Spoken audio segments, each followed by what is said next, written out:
Hello and welcome to the FFW podcast with me, Andrew Gibney. You may have joined us a second ago, you may not have, but basically as soon as I pressed record, my internet died. Joining me this week is the president of the Kareem Benzema fan club. It's Jeremy Smith. Hi, Jez. Hi, how you doing? Not bad. And in my frantic rush to get this fixed, I've not thought of anything witty to say about Rich. Sorry, Rich. Hi. He's not Part of, dead. He's not dead. I think part of he's the the vice course. president. And I am the treasurer. Fully paid up members of the Cream Benzema fan club. We're meant to start half an hour ago, but yeah, my internet died as soon as I pressed start broadcast, which is great. We'll try and fit in as much as we can. We'll do PSG, we'll do Benzema, and then we'll probably have to leave it until next time for everything else. So we have to start last night at the Etihad Stadium. PSG eliminated from the Champions League after a 1-0 defeat to Kevin De Bruyne's excellent goal in the second half. Everyone will admit the first leg was sort of littered by mistakes from both sides, but PSG overall I think were poor. Zlatan missed penalty, missed chance, then really didn't create a lot after that. Jeremy, it's easy in hindsight. It's easy to look back sort of 24 hours after it. Blanc made a massive decision to go 3-5-2, and I think anyone who knows the players knows the team. You can sort of see on paper what I can see what he was trying to do. It didn't work, clearly. I mean, how much blame does Blanc have to take for taking a risk like that in the second leg of the Champions League game away from home? Maybe not the time to sort of bring out a formation that you've never used. I think that I've been shocked by the amount of stick he's got.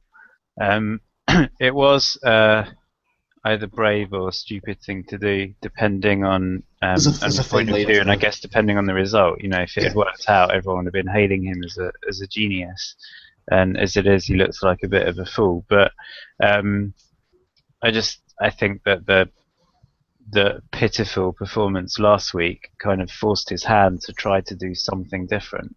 And the players missing as well. Yeah, to an extent. Um, Okay. So put yourself in Blanc's shoes. You arrive in Manchester. You have to pick your team. What would your 11 been for yesterday, and what formation? in which formation? And any what would you have done? What would you have picked? Well, if I was going for a 4-3-3, I guess. I mean, I'd say the only mistake he made over the two legs actually was I don't think he should have picked Aurier in the first No. leg. I think he should have played Marquinhos there. But it being as it was yesterday, I guess I probably would have gone Aurier right back anyway, and had Marquinhos in the centre. And yeah, I'd have gone for a 4-3-3. What would your midfield three have been? Because this is what I was thinking before. I was like, well, if you play Stromboli, you're not getting that same attacking influence. You may be losing, and we've seen them so many times struggle when there's no creativity in that midfield three to really create anything. So I can see why maybe you don't go with him. And then, well, if you put Di Maria there, you're asking Rabiot and Mota to sort of defend against Man City's maybe 4-man midfield, and I can see the deficiencies in that as well. I was wondering what three you'd have gone for in midfield.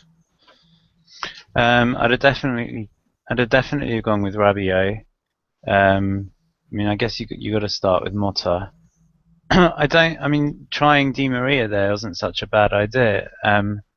I know it's not as simple as that, but I still think proper decent players should be able to step up to the mark and sort of work their way around the system. And Di Maria, you know, obviously he's not the only one. There's a certain Swede in front of him who was, I think, even more of a disgrace. But considering the hype about Di Maria this year, he just did not turn up whatsoever in either leg. Over the two legs, he was dreadful, and Man City played to their strengths, sort of the stop the space that he would sort of play in. I mean, Blanc took full blame after the game, saying, "Look, everyone has regrets when you lose, and it's always going to be my fault because I'm the coach, so the buck stops at me." And I suppose Rich would bring in as well. I mean, the 3-5-2, it was risky. It just looked like the players really had. No, Ori wasn't quite happy, and Marquinhos certainly wasn't happy at left centre back. And then, but from when you look at it on paper, I was like, well, Van der Veer well knows not a great defender. So you're pushing him up a bit, so you're not relying on him to be a defender as much. We've all seen Maxwell get exposed at times playing at left back, so you're giving him a bit more protection.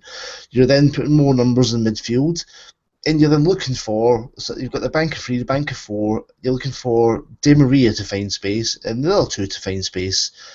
And yeah, you've got to get the ball to them as well, but I think ultimately they didn't defend badly. I mean, De Bruyne scores an excellent goal. Trapp made too many saves. Did Trapp make a save before that? I think I think it was the only shot on target. Yeah, because the last shot on target was the goal in Paris. So you've got to say structurally it worked. Rich, maybe just in the attacking third, it fell apart as it did the first leg because those three didn't turn up. No, exactly. I mean, just to go back on how much of the blame can be attributed to Blanc.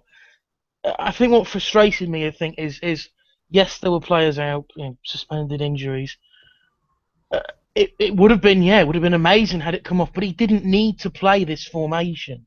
He could have stuck with the 4-3-3 that they have played in every single game this season, and which has got them where they are.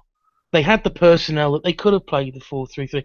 I know he's just returned from injury, but I'd have started Pastore in midfield with Rabiot and Motta. So it was. I wonder if how much Pastore had in him. And he looked all right when he came on. And you wonder how much he had in him to play. Do you want him more in the last 30 minutes or the first 30 minutes? Well, ultimately, it was it was a game that Paris had to go out and either score 2 goals or win on the night. So it's you take that risk. What happens to Pastore beyond 45 minutes, 90 minutes, you take those risks. I agree. I think if he's fit enough to play a bit, I'd have started with him. Playing a completely new formation is a risk that didn't need to be taken. I think there were perhaps other risks, if you like, that could have been taken before getting to this situation. And also as well, I know you didn't want to play them all, but why not play some of these players in that formation in the game against Guingamp last weekend? And I spoke to this with someone. I think then you're also showing your hand, aren't you? You're then saying to Pellegrini, this is an option. We could play this rather than only give him an hour fair. Even the UEFA team sheet had Marquinhos playing defensive mid. So until the journalists start saying no, it's actually 3-5-2, Man City wouldn't have expected that, and I suppose you try and use that to your advantage. I think where the criticism has to come from is, did he show City far too much respect? He's saying, we're worried about you, so I'm going to change my formation to stop you, even though we're the team that has to score here. Yeah. And I mean, you could. I was glad I was there last night because you could feel the tension and the nerves as long as it went 1-0, because it just takes that corner, the deflection, something, and PSG could have took the lead. It's just. They were very small margins, very fine margins, and they were in the game for a long, long period. But do you want Blanc to? He's probably thinking the longer this stays 0-0, we can nick a goal and we go through. Whereas I suppose you think, does he go for it a little bit more? I can see what he was trying to do. I think it harks back to that Euro 2012 game against Spain with the double right backs to try and it was more we need to stop Spain, rather than I need to react and do something that Spain have to react to. And he said after the game, he regrets maybe being a little bit reactive and not being proactive. You're like, well, Laurent, that's 4 years since you did that against Spain. I think I've never had an issue with what he did in the Spain match. I think it showed them too much respect as well. It's like he's adapting how his team is playing to stop someone else in a really negative way. To an extent, but I think that was different. That was a really good Spain team and a really bad France team. But this is worse because I think PSG are a much better team than this year's City team.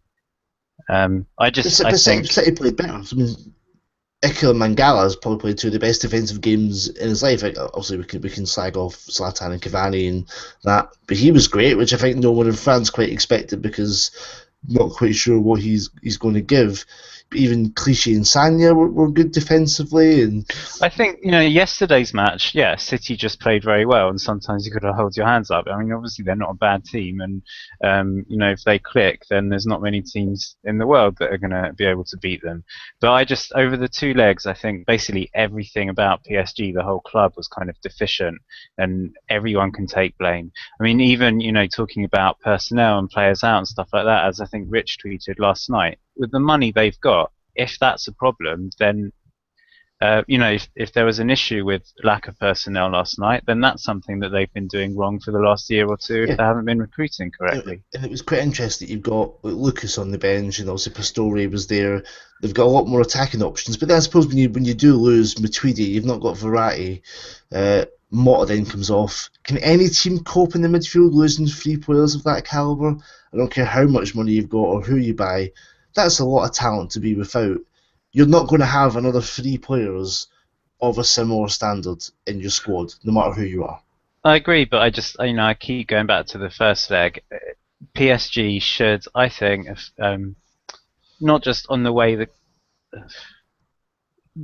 even the way the match went last week, PSG should have been able to come into that match yesterday, I think, with a good 2-goal advantage, and have made City take the game to them. And they were just awful last week, and it wasn't the young players, it wasn't Rabiot, it wasn't anyone like that. It was all of the big mouths who make out that they're these great players. And Zlatan first and foremost, and I think he was an absolute disgrace last night, throwing Blanc under the bus, and not even thinking about saying maybe I stuffed up a bit, missing a penalty in a 1-on-1, or barely breaking into a run yesterday.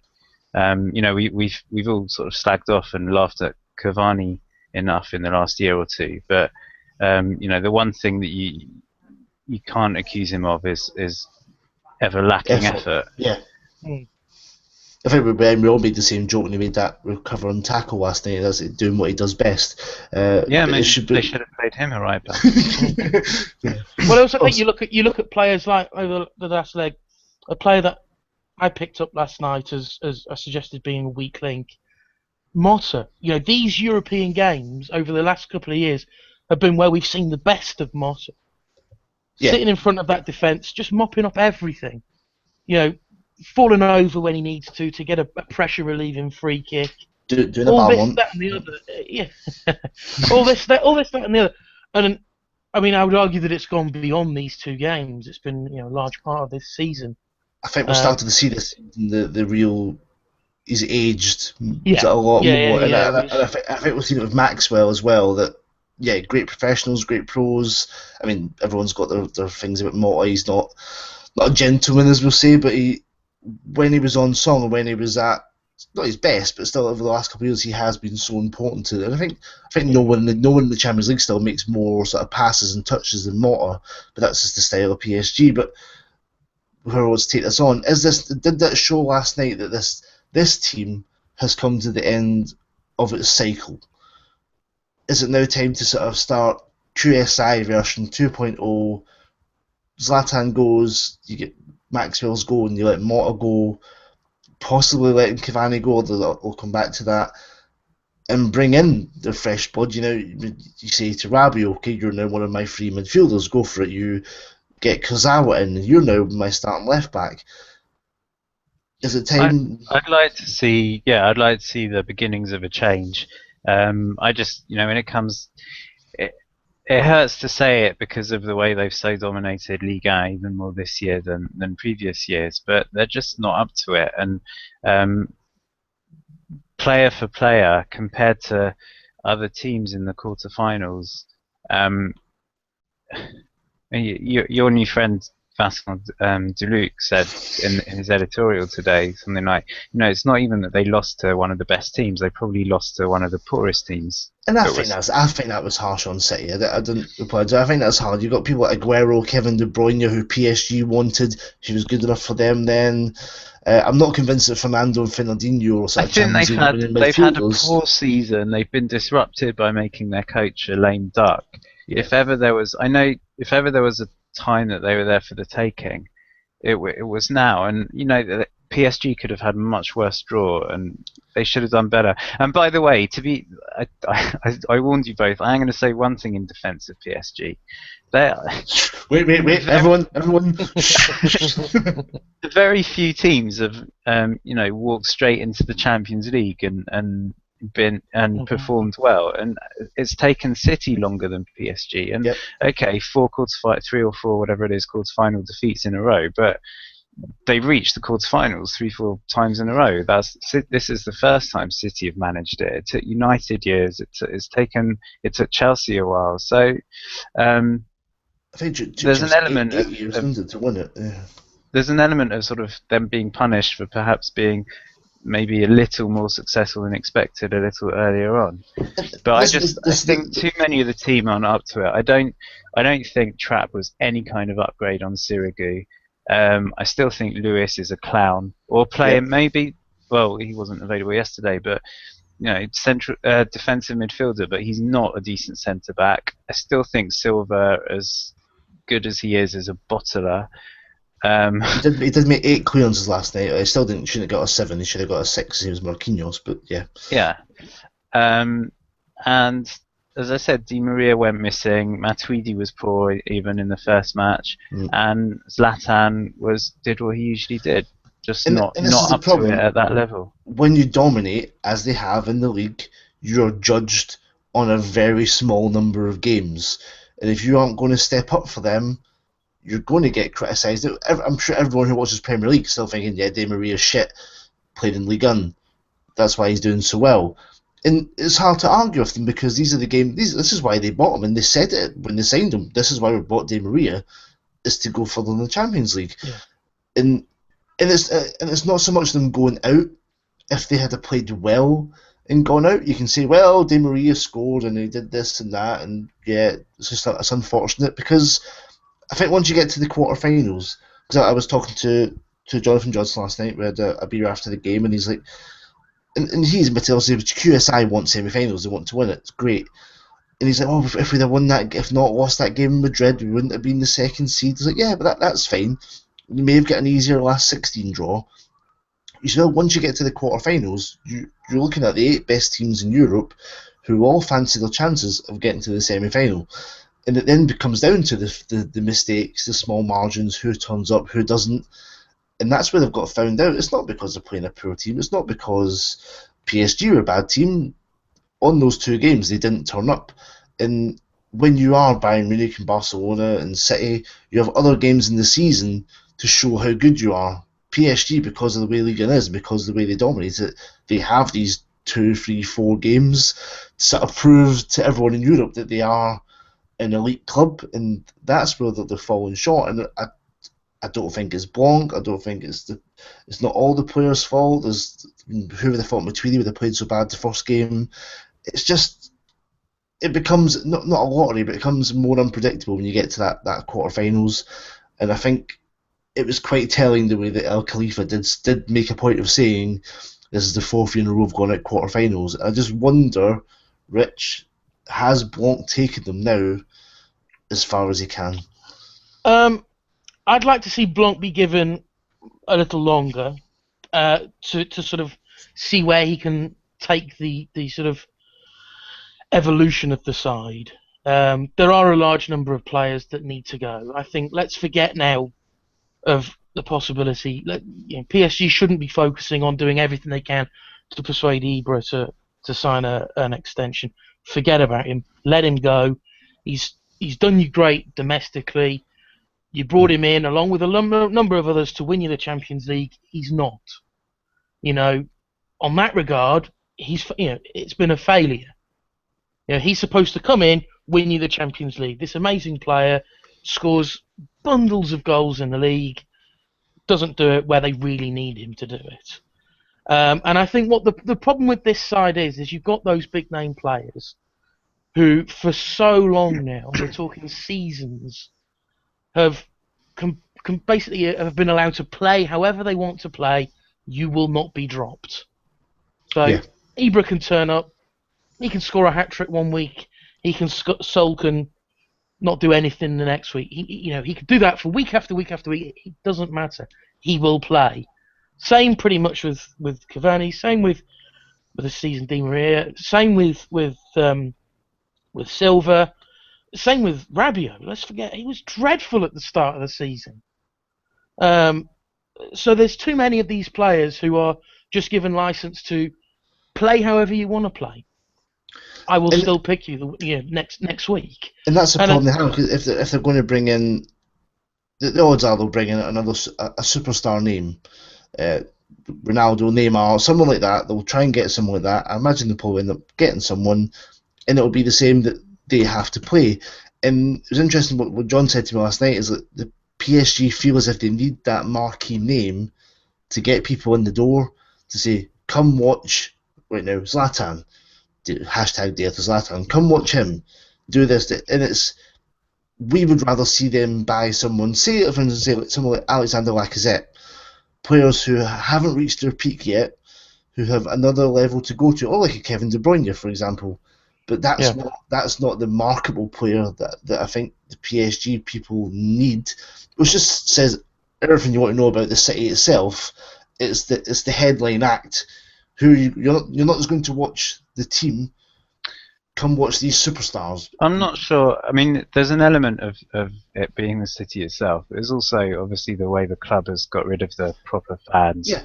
The people who go now. But it's also that the new owners I don't think know a thing about football. I think they've shown that quite a few times, and I think probably the person that's missing the most, actually, with hindsight, is Leonardo.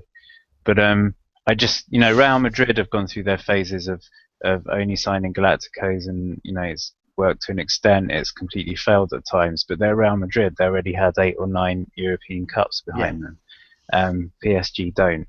And again, to be fair to them, I do think they're amongst the. It sounds silly to say 4. I do think they're amongst the 4 or 5 best clubs in Europe now. I suppose when you say 4 or 5, it's like that when there is 5, someone has to drop out. Yeah, exactly. Yeah, and I suppose when you look at the way this PSG team's been built, it's the players like Verratti, signed from Serie B from Pescara, Matuidi was from St Etienne. You don't have to buy the star players to build a very, very good team. I just think this team will always need the superstar names. It's like in that team of Galacticos, Makelele was the crucial player, and it all went downhill when they got rid of him. Exactly. Yeah. I mean, the bare bones of taking this team forward. Well, not even the bare bones, but there is. You'll have Aurier right back, you'll have Kurzawa left back, Marquinhos as a centre back. You've got Verratti, you've got Rabiot, I still think they should be persisting with Lucas. I still think that he can, on his day, be such a good player. But there's enough there that build on those kind of players, and they will go further than this squad has done. So last point on PSG, we've done well to talk about the team that we really talk about. Cavani is the one, because one, they need someone to actually put a genuine bid on the table to sell him. You can have as much speculation as you want, that doesn't ever buy someone. When Zlatan goes, if Blanc stays, because we all remember the Cavani from Napoli who was scoring goals for fun, and he seems to be not just a confidence player, but he needs to feel loved and that he is the man. Do you give him another season saying, you are now my number 9, you are my forward, you're the go-to guy, the sort of spearhead of this team, bring in players to work around him, and then say, show me what you wanted to do for the last 2-3 years. And if he doesn't do it, he's not got a leg to stand on then. But Jeremy, do PSG take that chance and make Cavani the man for next season, or do you think if they got an offer of say 30 million, they would find it too hard to resist and say, let's cut our losses and run? I don't think they'll do that. I would quite like to see it. I'd like to see them. I think the last couple of years, even when Zlatan's been injured or whatever, and Cavani's been given his chance, there's still Zlatan in the background. He knows that however well he does, as soon as Zlatan's ready to come back into the team, he will go back into the team. Like Rich said, he's undroppable, and I still have my doubts about how many of the team Blanc even gets to pick. But at the same time, he still should have done better with the chances he's had. But yeah, maybe he is one of those players who feeds off having a lot of love and being the number one. So I'd like to see how he would do in that position. But as you said, it's bizarre because, you know, whether he's the centre forward next year or someone else is the centre forward, PSG will win the league. They may well win both cups, and it's all about how they do from the quarterfinals onwards in the Champions League. And that's it. Their season is based on 4 games, and I'm sure we've all had good days and bad days in what we do, and it's hard. There's a lot more small sort of details involved in making it work, but that's why you buy these players. That's why you spend all the money on them. But the Lucas thing you said, Rich, I think because the amount of money they spent on him, I sort of want them.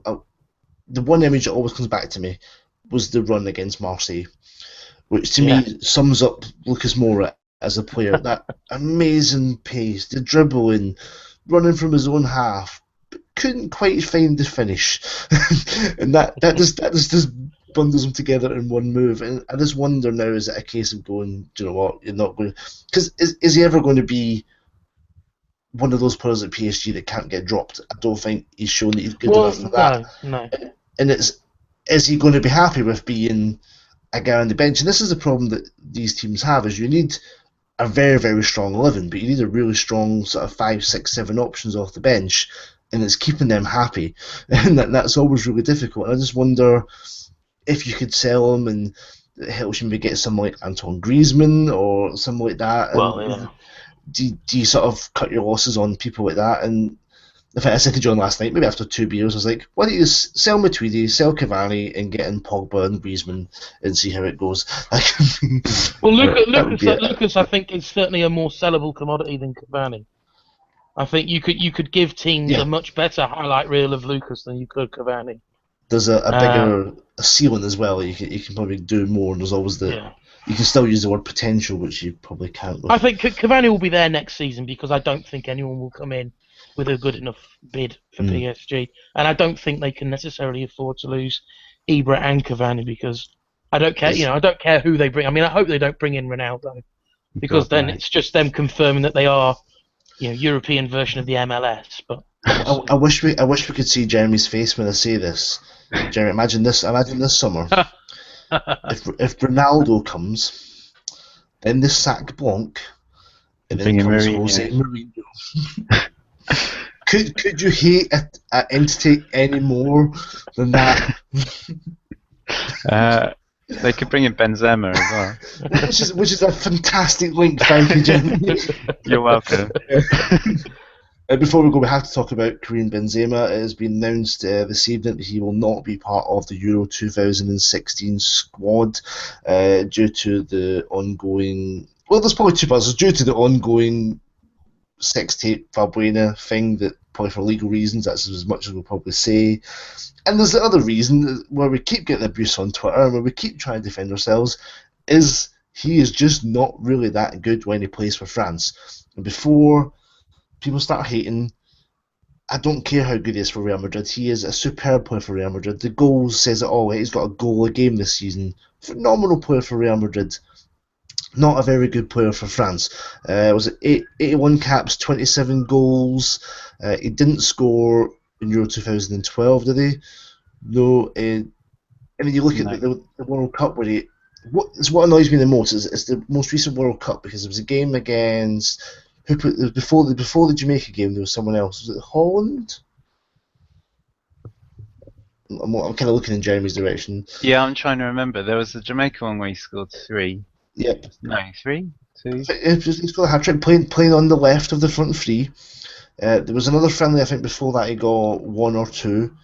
And then against Honduras on the left wing again, got 2. Against Switzerland on the wing, got a goal, was involved. France looked phenomenal. I think we all got really excited thinking, yeah, it's only Switzerland, but still they look great.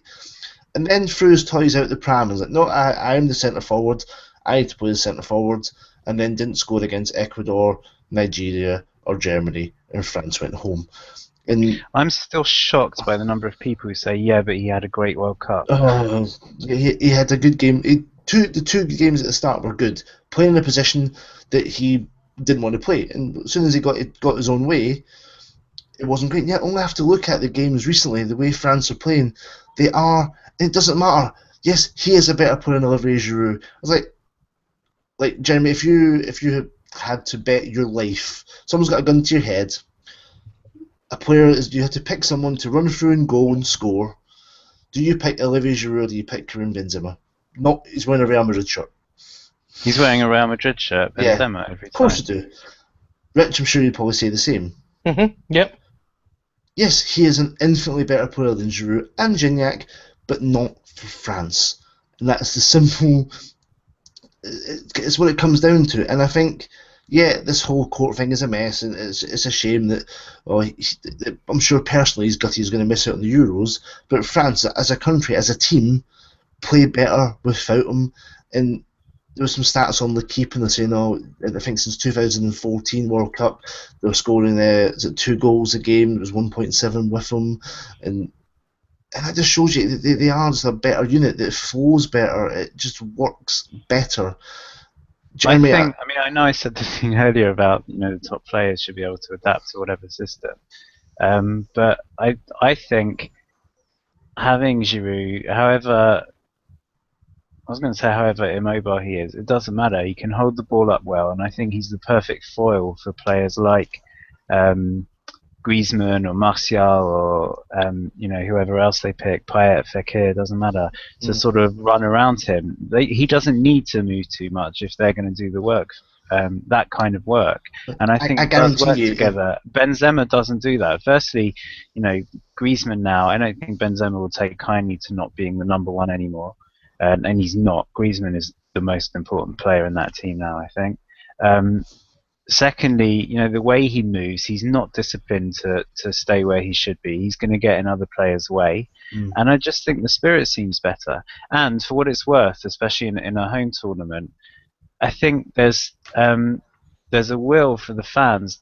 They want this team to do well. They like these young players. Giroud will get some stick, but generally, I think they've got a little bit more sort of margin for error.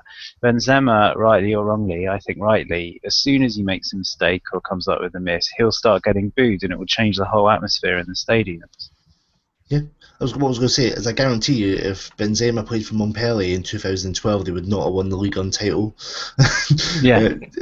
It just, when you have a system, I know good players can play with good players, but the way the other French players play, you're right, they play better with someone like Giroud, even Gignac, just that target man that knows what his role is, knows his place in that team, and helps get the best out of everyone else around him, rather than sort of the sacrificial lamb. He might miss some chances, he might score the odd goal, but he's there to make those Griezmann, Coman, Payet, whoever better.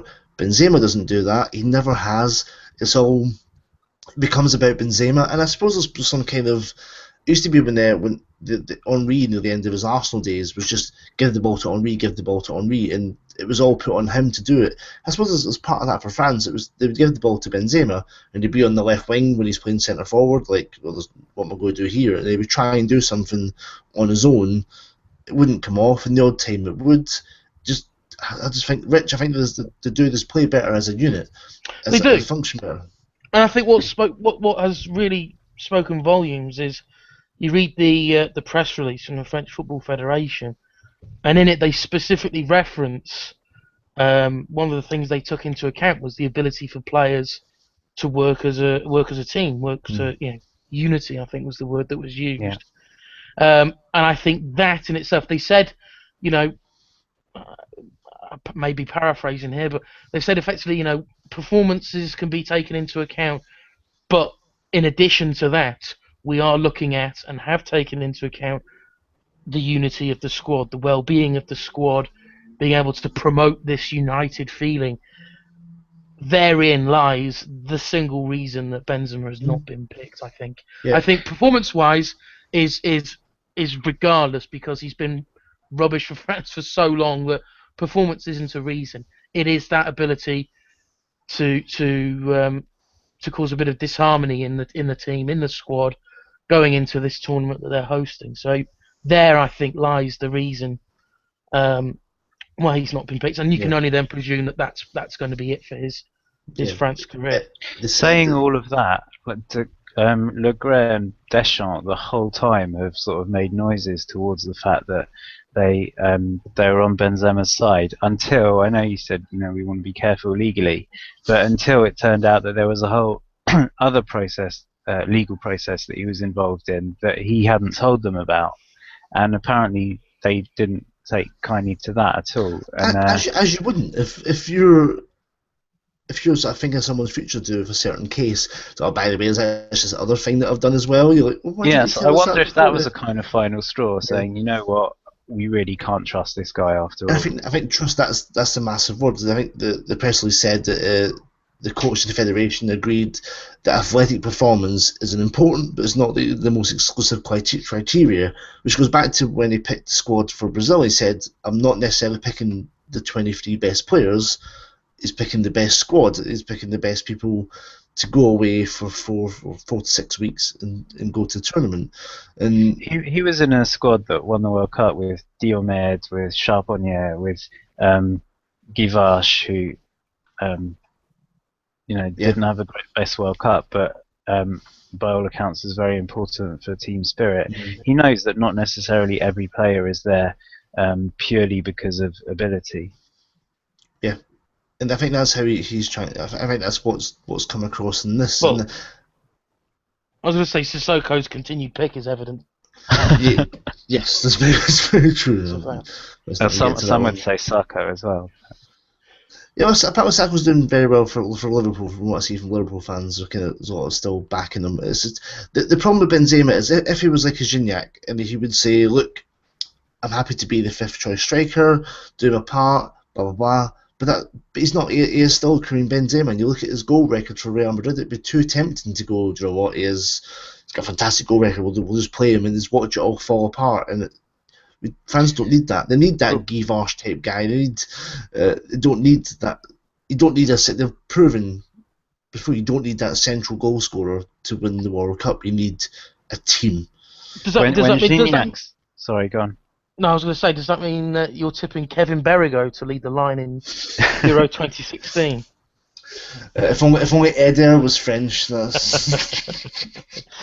When Gignac scored the other day, the first person he went to celebrate with was Giroud, and it might not be a major thing, but you get the feeling that whichever one of them is on the bench will sort of,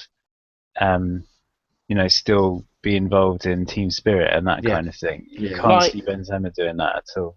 I half wonder if Deschamps will go with Gignac as his number one. Ooh. That's probably a podcast for later down the line. The last issue on this, Valbuena. I think we'd all probably agree he probably shouldn't be going due to form anyway. Jeremy, should he be allowed to go due to this ongoing case, or do you sort of exempt him from any sort of blame, and his slate is sort of clean in that sense? If you're putting form completely out the window, then yeah, I think he should be. It shouldn't be an issue. But I feel really, really sorry for him, the way that he somehow turned into the villain when he came on for Lyon against Lorient the other day, away from home. The whole crowd started booing. I don't understand why he seems to have become some kind of public enemy number one. Because he's potentially gave people a chance to watch him having sex, because I'd make him a villain in that situation. But then he did get a fair bit of stick prior to when he was at Marseille. He'd get a fair bit of stick from around the grounds. Well, he has always been relatively controversial and a bit of a diver and stuff, but not to this extent. I think he got booed at Lille before, obviously, any of this when he was a Marseille player. So whether it's just people don't like him anyway, but I'm kind of glad in a way that it hasn't been great, because it takes away that, I suppose it should take away from Blanc the dilemma, because he probably he's also the opposite of Benzema in that he's always turned up for France. Yeah, which is probably why he's probably, if there's space in a 23-man squad, do you take him, bring him on half an hour to go? He can make things happen. He's that kind of player. I don't think if you're looking at 6 forwards, he just doesn't, for me, doesn't come close to the 6 anymore. Which imagine if we had said 2 years ago that Valbuena would have no, well, I suppose Benzema as well, but that's for a different reason. That Valbuena through form wouldn't make it to the Euros. That just shows you how things can change in 2 years. You said it at the start of this season. Well, yeah, when you move to Leon, you're thinking, yeah, it's a great move. Yeah, so we'll have to leave the podcast there because sorry because of technical difficulties. But thank you for listening. We will try and be back next week. We're so bad at doing this every week, but we apologise. Because we do need to talk about Lille at some point, since we are the second best team in France right now. And good luck to Leon and Nice on Friday night. It's a massive game as Claude Puel and Hatem Ben Arfa go back to Leon to try and keep their Champions League hopes alive. I want to talk about that, but all we'll say is if Ben Arfa doesn't step up for this game, I'm still not taking him as one of the best players this season. Anyway, totally agree. We'll stop Jeremy there before he gets. We've managed to get a heart attack, which is good. We could have talked about Ben Arfa, Benzema, and PSG, and you probably would have crumbled on a heap on the floor. So that's probably a good thing. Thank you for listening. Until next time, it is goodbye for now.